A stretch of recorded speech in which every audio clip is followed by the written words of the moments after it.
So that, how do the deficits lead to more inflation? well, it's pretty easy to understand. I mean, there's a lot of detail and kind of nuance to it, but conceptually, you're talking about taking from the future and spending today. That's really what debt ultimately is. There are good ways to do that and bad ways to do that.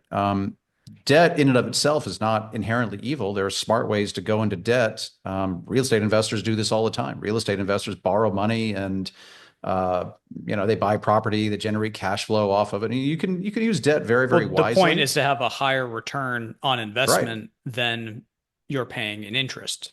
Right.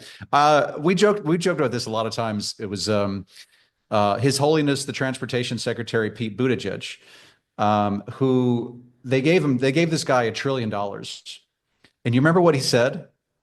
He said, He's got to figure out how to get $1 trillion worth of value out of that. exactly. He's like, the question is, how do we take this $1 trillion and get $1 trillion worth of value?